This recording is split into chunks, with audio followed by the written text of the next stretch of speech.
bem-vindos ao Chefe Está em Convida. O programa de hoje eu convido você a embarcar comigo nessa viagem pelo interior de São Paulo e conhecer um pouco mais a história do café, quando ele começa a avançar todo o estado de São Paulo. Vamos falar também um pouco sobre torrefação, os ciclos do café e tipologia. Você quer conhecer um pouco mais dessa história? Então vem comigo!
Bem-vindos ao Chefe Está em Convida. Hoje o programa está delicioso, muito aromático, porque, não sei se vocês vão se lembrar, mas no último programa eu comecei a contar um pouco de história para vocês, de como o café vai para o mundo todo saindo lá da Etiópia, por causa de uma cabra e uns pastores. Se você não assistiu esse programa ainda, volte lá e assista a história do café, que é maravilhosa.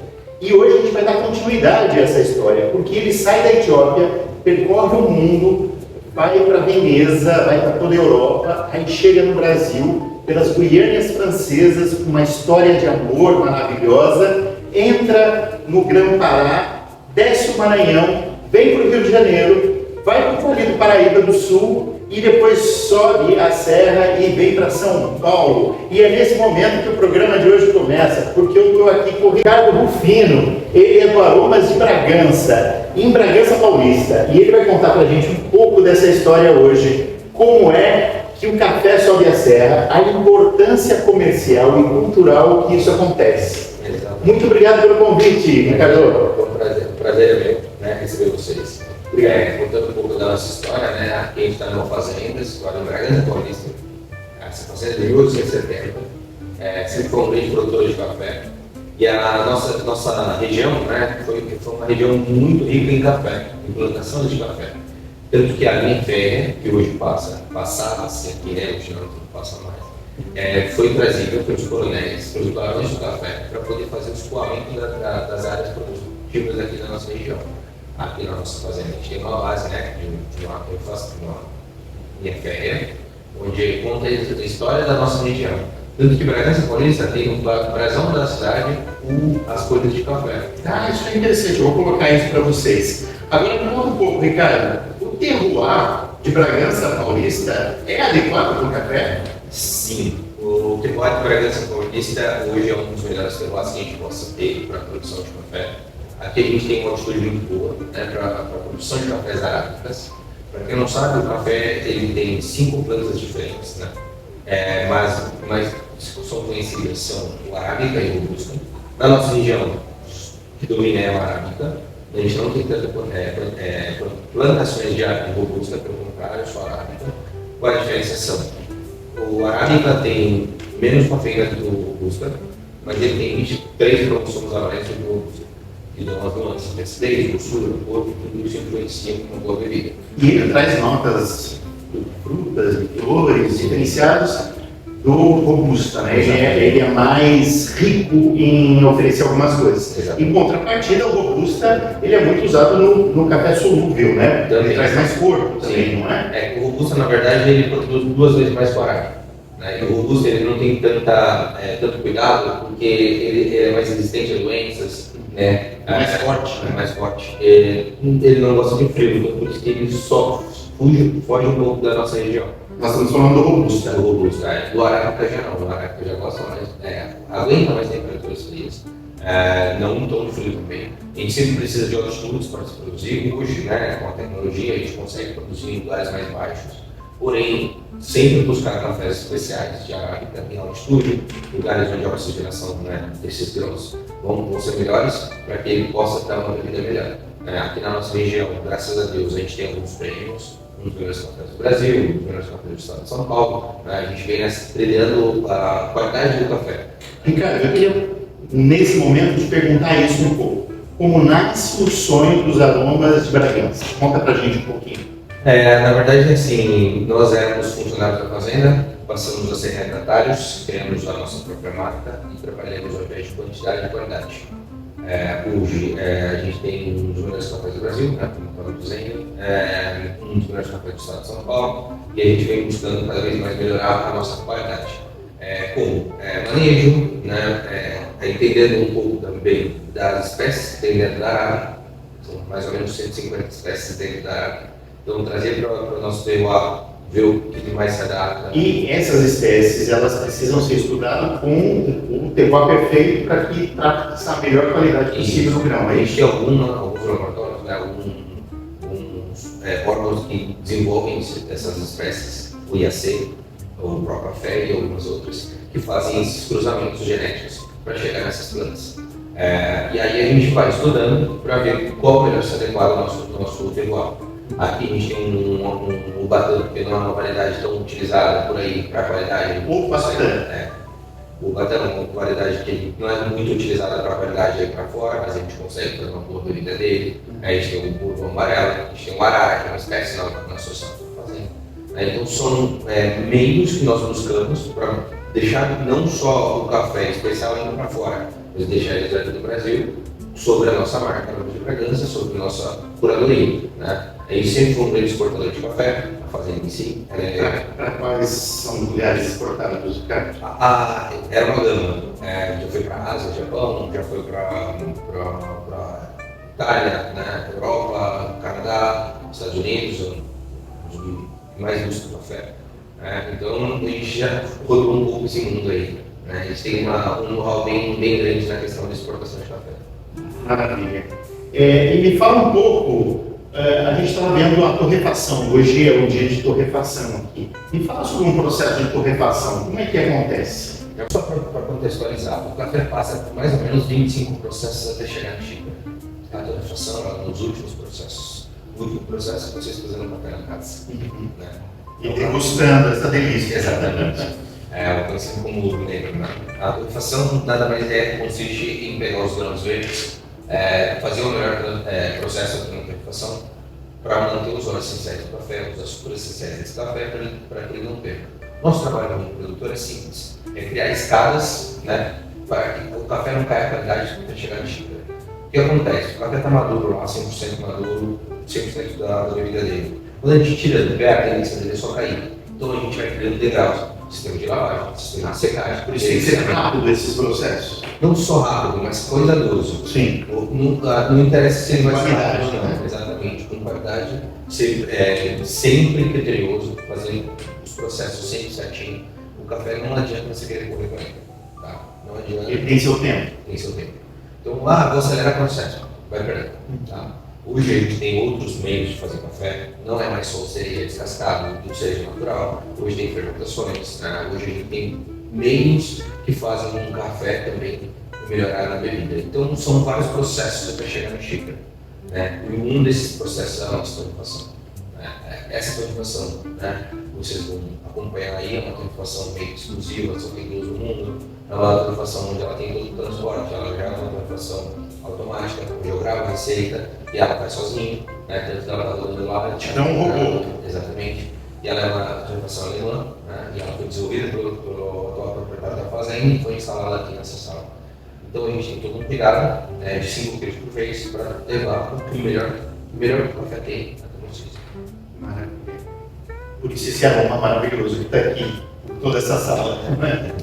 Ricardo, agora eu queria fazer um convite para você, para que traga informações para a gente, porque muita gente que está ali me pergunta sempre: eu sou empreendedor, eu quero investir na área de alimentos e bebidas, e gostaria e amo café, mas não entendo nada. Por onde eu começo? Vale a pena? Não vale a pena? O mercado está propício ou não está propício?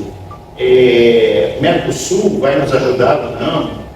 E também, quanto que eu gasto para montar um café especial? Eu tenho que ter a planta? Eu posso pegar de terceiros? Todas essas perguntas eu quero fazer para você, que você responda para a gente, porque eu sei que essas pessoas me perguntam muito, que são empreendedores, empresários, que querem investir nessa área, mas tem muitas dúvidas. E se você puder nos ajudar também, Ricardo, a dar uma ideia de investimento diário, um pequeno produtor, um médio produtor, quanto de budget, quanto de investimento ele precisa ter para começar um negócio desse? Por favor. Certo. As cafeterias, elas consistem em comprar cafés de produtores. Esses cafés que se destacam, né? Porque começar uma produção de café não é para poucos. Por que eu digo? Você precisa de área, precisa de muita gente no processo para cuidar desse café. O café é uma cultura que ela demora 4 anos para começar a dar resultado. Primeiro fruto.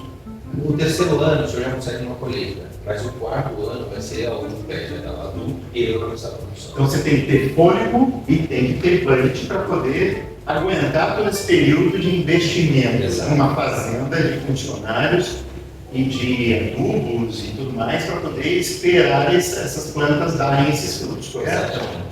E aí o que acontece no processo de eu quero abrir uma cafeteria. Primeiro de tudo, tem que pensar onde está sendo feita essa cafeteria, o que vai ser trabalhado, se vai buscar um expresso, vai buscar um filtrado, um coado, né? Tudo isso vai influenciar na sua ideia principal. O que muitas pessoas vêm para a gente querendo comprar nosso café para abrir uma cafeteria. O primeiro ponto de uma cafeteria são 3 pilares: um bom café, um acompanhante, que é a comida, e aí o terceiro que é atendimento. Um desses pontos vai falhar. Sempre acontece nas cafeterias. Dessas falhas aí que acontece, né, de a cafeteria ir para frente. Hoje, infelizmente, a gente tem encontrado no mercado totalmente saturado. Porque muitas cafeterias estão sendo abertas e muitas também estão fechando. Por quê? Por causa dessa questão, como posso dizer, essa fluidez de mercado. O café sobe e desce toda hora, o café nunca está fixado só uma vez. Aí todos esses valores então vai mudando e vai acontecendo o que a gente está, né, olhando no mercado, né?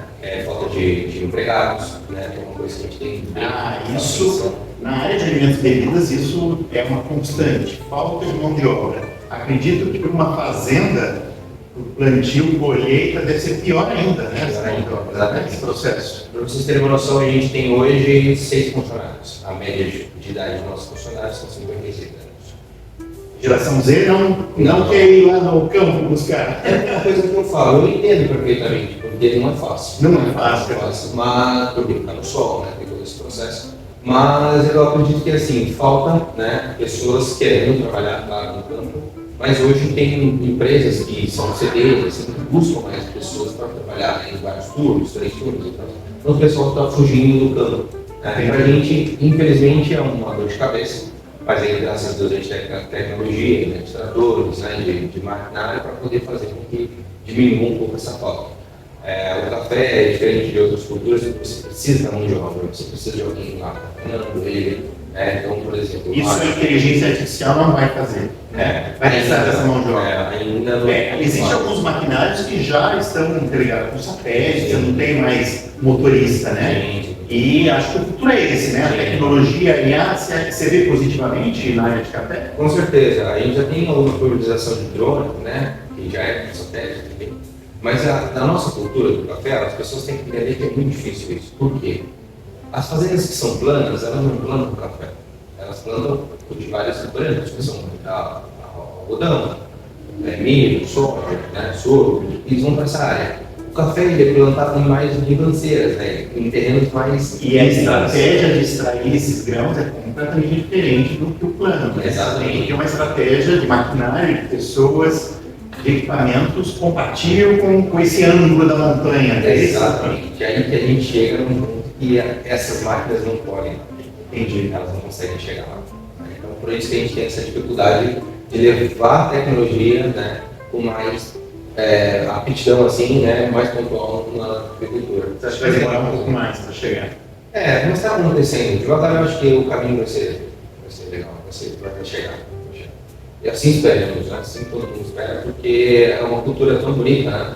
O café é de paixão. Eu tenho 17 anos no café, estou aprendendo sempre, todo dia, uma coisa nova. Né? Sou formado em técnico agrícola. Isso, conta um pouco da sua formação para a gente. E se isso é importante ou não para entender todo esse ciclo do café.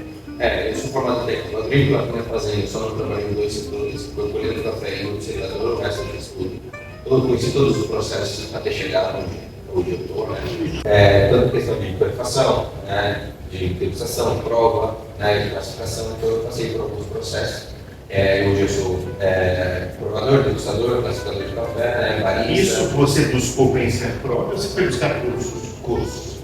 Aqui na fazenda a gente trabalha no dia a dia, a prova de café tem seu dia a dia, tem que estar provando café para aprender a provar café, não é uma coisa simples, né? Mas é uma coisa que demanda tempo. Né? E aí você precisa aprender bem o seu palato, né? Para identificar essa acidez, esse dulçor, aonde está e qual que é a característica do seu próprio café. Exatamente. Primeiro de tudo é aprender as classificações, né, desse café, o que realmente é.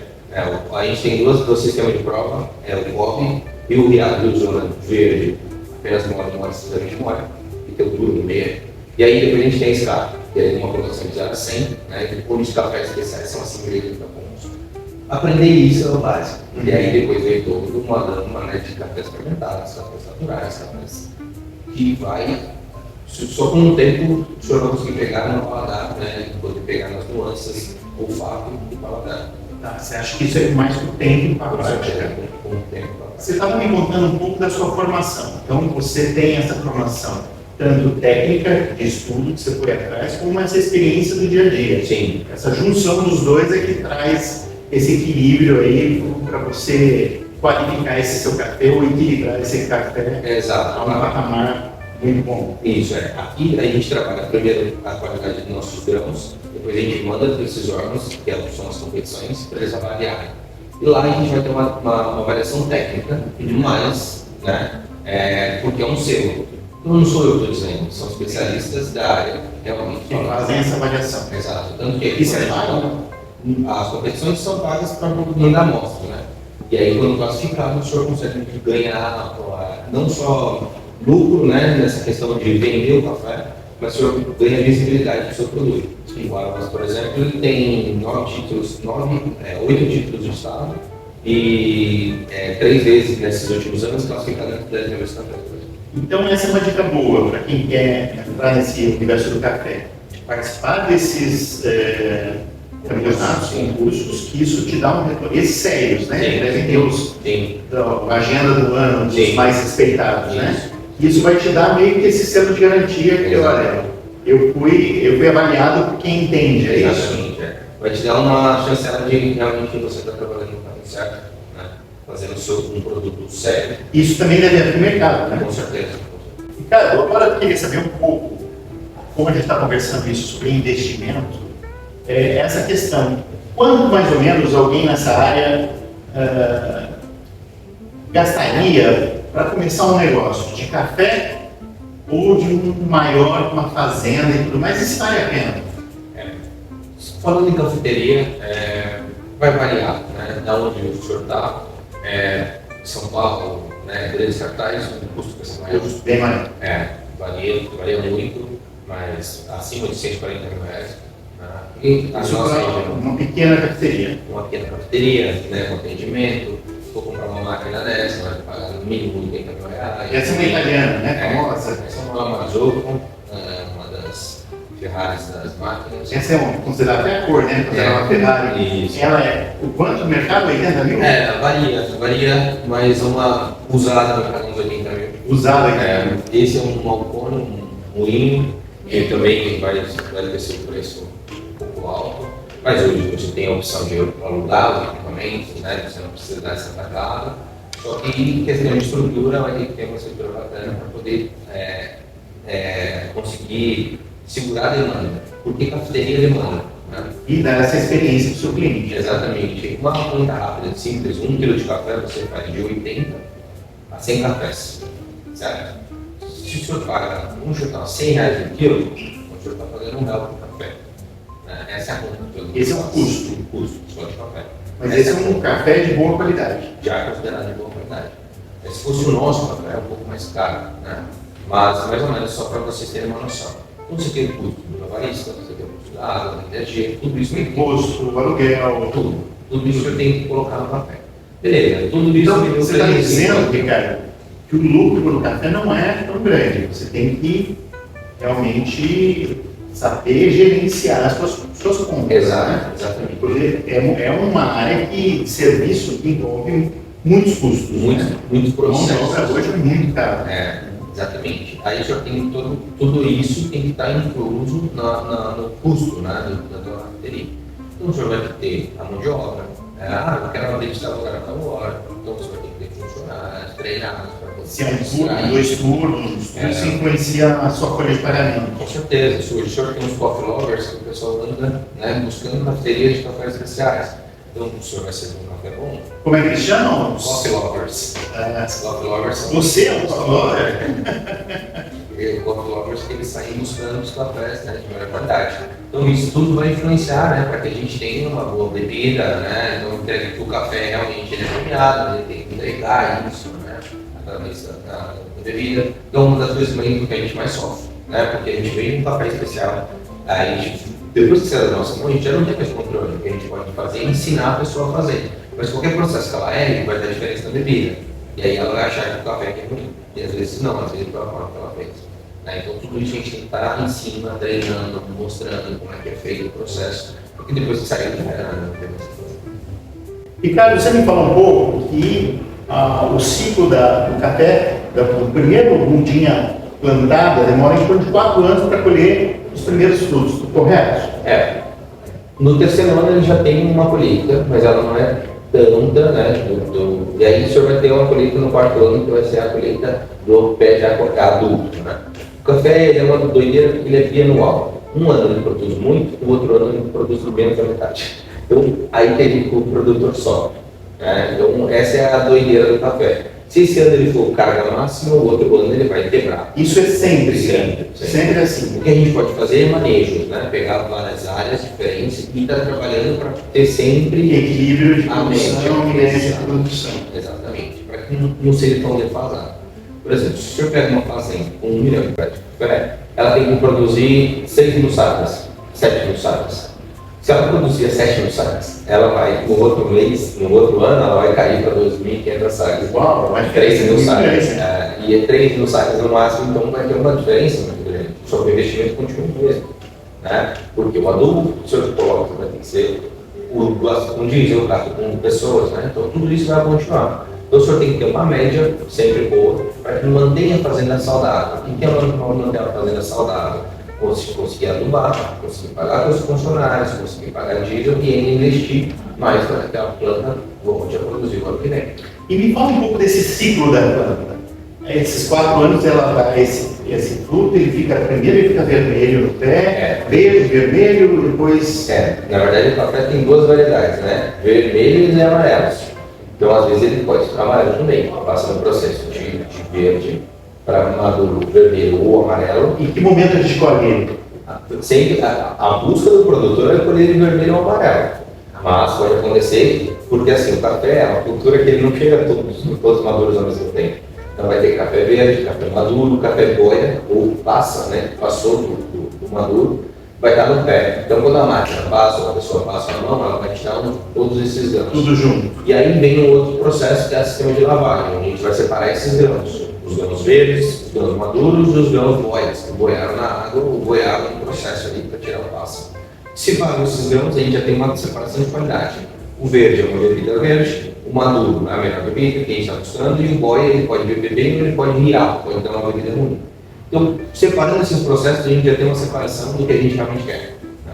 Então, uma lavoura dessa, você já tem que tomar cuidado, porque aí está um processo de qualidade começando. Aí vai para o terreiro, sistema de secagem, depois sistema de beneficiamento, que é tirar o grão da casca, rebeneficiamento, que é separar por tamanho, pegar os defeitos. É um café considerado especial. As peneiras, exatamente. Bebida, né? E aí ele vai para um outro processo que a gente já vai separando para a gente poder ter qualidade. Né? E aí a gente vai definir onde vai esse café. A gente vai exportar esse café e a gente vai deixar no mercado interno. Isso, o que dita isso? A qualidade desse café? Isso. Os melhores cafés costumam ir para fora do país. Por quê? Porque pagam melhor? Exatamente. O preço hoje do café está alto. Né? Até para a gente como produtor, a gente sente que o café é muito alto. Né? Para a gente que não é produtor e torrefador, a gente sente que não é uma Explica para a gente por que o café continua tão alto. São N fatores. Climático, guerras, imposto, falta de café no mercado e consumo único cada vez mais. Então, o sorteio. No Brasil e no mundo? No mundo. O Brasil é o maior produtor de café do mundo. Produzimos 62 milhões de sacas em 2019. Todo ano eles falam que a gente vai bater recordes de produção. Não acontece. Essa colheita desse ano já estava esperando 58 milhões de sacas. Já disseram que vai cair 10%. Por causa do clima, provavelmente. De clima, de todas as coisas que estão acontecendo. Então o senhor está vendo que as coisas estão mudando. Então toda hora a gente tem alguma coisa que faz com que a gente não consiga produzir. O Vietnã não consegue produzir, que é o segundo maior produtor de café do mundo. A Colômbia também não consegue produzir. Quem vira o centro das atenções do Brasil. Eu cansei de fazer matérias sobre taxação dos Estados Unidos. Gente, me desculpe, mas foi quando a gente mais é do café. Porque os cafés, tem que entender que as empresas elas não são empresinhas pequenas, são multinacionais. Elas vão entrar pela Europa, elas vão entrar em todos os lugares. A taxação não acontece só para os Estados Unidos e Brasil. Né? E eles vão arrumar meios para que esse café escorra. Eles não vão fazer café. Né? E aí o seu também continua tendo uma retirada muito grande. O maior comprador de café do Brasil é a Alemanha. A Alemanha? Eu achei que era os Estados Unidos. A Alemanha. Bom, pra vocês terem uma ideia, depois da água, o café é a maior bebida consumida no planeta. Então imaginem a demanda que é isso, né, de chegar na sua xícara aí de casa, esse café, todo esse processo. É isso aí. Ricardo, agora eu queria saber um pouco sobre o palato do brasileiro. O palato do brasileiro, a gente sabe que é meio preguiçoso, meio infantil, né? A gente gosta de um café cheio de açúcar, a grande maioria. E eu falo com meus alunos sempre, passo um desafio aí para você também de casa. Tome seu café sem açúcar. Vai ser ruim no começo para o seu palato? Você pode me falar que vai, mas vá um pouco à frente, é que nem cair de bicicleta, não desista na primeira vez. Tente de novo e tente buscar essas notas de frutas, de chocolate, de maneira que o Ricardo vai falar para a gente o que a gente vai encontrar nesse café aqui. Vocês vão ver que essa experiência, depois que vocês fizerem isso, vocês não vão colocar mais açúcar nunca mais na vida no café de vocês. Vão por mim, pelo professor Stein, hein? Peguem esse desafio do chefe Stein e levem não só para o café, para o seu suco também, para toda a sua vida. Tire esse açúcar, porque o açúcar só conduz para um outro caminho, que não é o caminho dos sabores que estão aqui nessa bebida. Me fala um pouco, Ricardo, sobre esse palato brasileiro. Como é que está? Evoluiu bastante. Nós falamos de cafés especiais desde 2002, né, quando a gente vendia para essas grandes multinacionais cafés. E hoje a gente veio numa nova onda, né, dos cafés. Veio a Nestlé com a Nespresso, trazendo diversificação, intensidade nos cafés e mostrando que café não é tudo igual. Nós que viemos dessa linhagem, a gente veio com a ajuda deles, puxando a gente para que as pessoas conhecessem os produtos diferentes. O café não é tudo igual. A gente tem um café comercial, um café superior, um café gourmet e os cafés especiais. Um pouquinho de cada característica de cada um deles, por favor. O café comercial nada mais é do que um café que ele tem um pouco de misturas, né? ele não vai ser 100% puro. Os cafés comerciais, eles tendem a ter algumas misturas de robusta, né, na composição. Não só isso, né, Ricardo? Porque eu já vi algumas matérias, essas almofadinhas que a gente compra no mercado, é isso que o Ricardo está falando, esse café de mercado, de comprar na gôndola. Já vi algumas matérias de que 40% a 50% do que está ali dentro não é café. Na verdade, assim, é difícil falar sobre, né, porque a gente tem muito amigo no mercado, mas varia, assim, a BIC que permite, falando um pouco sobre isso, um café comercial, ele tem de mais de 600 defeitos. O que é defeitos? Pau, pedra, grãos quebrados, grãos com casca, tudo isso é defeito. E 1% de impureza. Impureza é a imaginação. Um café gourmet, ele já não pode ter esses defeitos. Ele vai ter até 36 defeitos, que é um café duro, bebida que pode chegar até apenas morna. Então, é uma bebida legal já, dá para sentir nuances. E aí, depois, os cafés especiais, ele vai ter no máximo 12 defeitos, e aí sim vai ser um café puro, sem nada de. Então, você está me falando que a gente está subindo a régua. Exatamente. E os cafés especiais, ele não vai ter defeitos considerados defeitos gripantes. Pau, pedra, grãos quebrados, grãos. Não existe isso. Não pode ter, mas sendo considerado um café especial. E a bebida dele já vai ter as nuances, acidez, doçura, cor. Por isso que é tão difícil tomar um café comercial puro, porque a torra dele é mais forte, para que não pegue os defeitos, né? Todas essas misturas que tem. Então você vai pegar um café que tem gosto de queimado, e por paladar agride. Quando você pega um café especial é diferente, vai ter nuances, que é do café. Esse café que nós estamos tomando, que é o nosso café, o aromas, os pretinhos aqui são moídos e os verdes são brancos, né? Quando vocês olharem na gôndola, são essas as características que separam os dois. Né? A gente também tem as cápsulas para Nespresso. O que separa, né, uma boa bebida, as nuances, esse café ele tem uma cereja de limão siciliano, ele tem dele, tá? Não foi nós que a gente colocou. Ele puxa bastante para a cana de açúcar, a doçura dele, ele tem uma pegada de caramelo. Isso tudo do terroir. Do terroir, exatamente. Então são coisas que você vai encontrar esses vários estágios do terroir? Não, do solo, sim. Do clima. Isso, tudo isso vai influenciar para que ele chegue nessas bebidas. Não foi nada colocado. Nem pode, né? Um café gourmet, um café de primeira linha, você não pode interferir nesse café. Exato. Então, é característica dele da nossa região. Cana de açúcar, limão siciliano, café caramelo, é um café muito frutado, né? Então tudo isso você vai sentir no paladar. Quando você pega um café mais comercial, você não vai conseguir sentir isso. E a pergunta que eu mais ouço, tá? Qual é o melhor café de gôndola? Como que eu posso selecionar um café de gôndola? Gente, essa é uma boa dica, hein, gente? Busquem café em grãos. Porque o café em grãos, o cara não vai conseguir mentir você. O grão está lá. O grão está lá, para provar. Se ele vai ter qualidade ou não, é outros 500. Sim, mas vai ter meio caminho andado. Sujeira. Tem esse monte de impurezas disfarçadas de café. Exato. Então, acho que esse é o ponto. Pegar um café em grãos, moer na casa, comprar um moedorzinho. Hoje em dia tem várias opções de moedores manuais baratos. Você vai saber o que está tomando. Vai ficar muito mais fácil tomar isso. Entendi. Olha, essa é uma dica interessante, porque começa por aí, né? Não tem mais. Você está no grão, você está vendo o grão. E aí, conforme você vai estudando mais sobre esse universo do café, você vai entendendo o que é um café de qualidade. Ricardo, me conta um pouco agora, no palato, como é que funciona se a gente aí em casa, você pegar a sua xícara de um café de boa qualidade, como é que a gente faz essa leitura? Conta pra gente algum truque.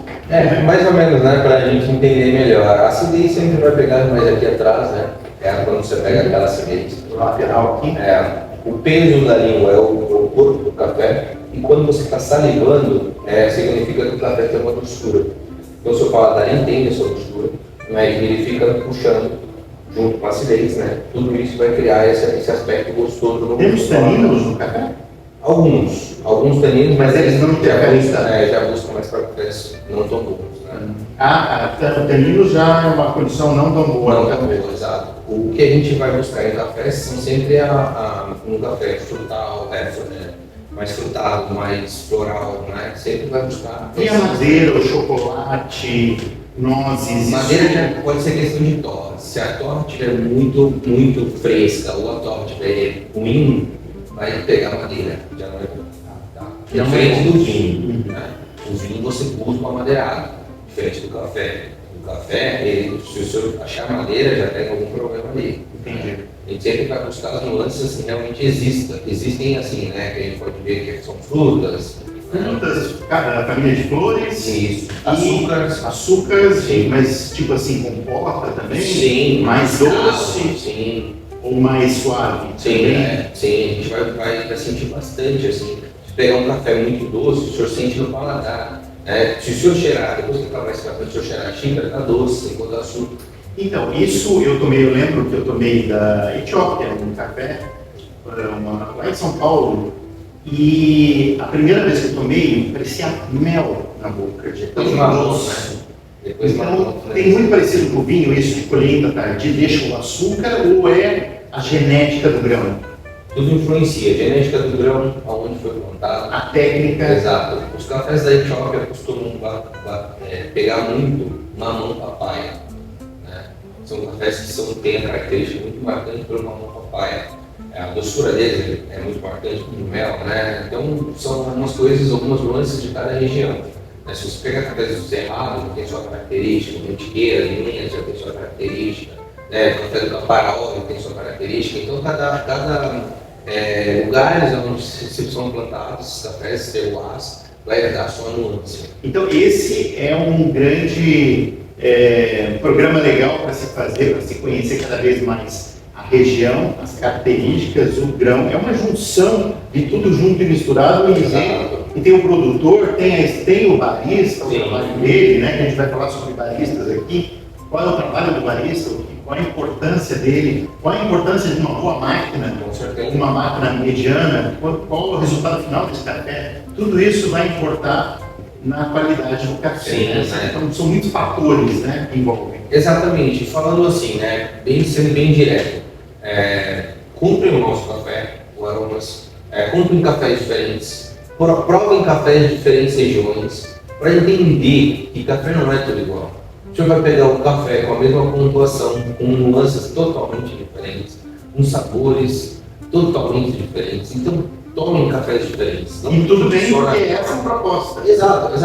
É uma coisa que eu brinco bastante. Eu não tenho inimigos, né? Meus concorrentes são só concorrentes, porque eles têm um outro sabor, um outro aroma, uma outra característica, um outro terroir. Exatamente. E tem dias que você não quer tomar aquele café, você quer tomar uma coisa diferente. Né? Porque hoje a cultura do café é fazer o café na casa, então moe, faz um V60, faz uma prensa francesa, né? Faz uma Chemex, então cada café vai ser melhor ali num ponto, no outro. Porque ele está falando sobre técnicas de extração de café. Isso, exatamente. Então às vezes eu não quero tomar aquele café, hoje eu quero tomar um café diferente, eu quero tomar um café mais frutado, então hoje eu quero tomar um café mais floral, né? Então vai buscando essas nuances diferentes no dia a dia, que vai ser legal. Legal. Ricardo, eu quero agradecer agora ao Ricardo e Aromas de Bragança por essa hospitalidade de nos ensinar e compartilhar com você aí de casa um pouco mais desse universo do café, porque é uma grande caminhada, né? A gente aprende cada dia novidades e coisas, cada dia um pedacinho de uma história nova. E eu queria perguntar para você, se o pessoal de casa quiser comprar o teu café, quiser conhecer teu café, como é que eles fazem? Aonde eles vão? Na internet? Isso. Hoje nós temos o site Aroma de Bragança, www.aromadebragança.com.br. Lá nós temos uma página onde pode comprar o café lá, né? Que é um e-commerce. Ou pelo nosso Instagram também, Aroma de Bragança, Facebook, e pelo nosso site tem o nosso WhatsApp, caso precise também, pode entrar em contato, que a gente está sempre lá dando uma olhada e dando atenção para vocês. Ok, muito obrigado. Então vamos finalizar agora com um brinde ao café brasileiro, o mais produzido e consumido. Nós somos o maior consumidor de café do mundo ou não? Papal dos Estados Unidos. Um brinde ao Brasil. Saúde.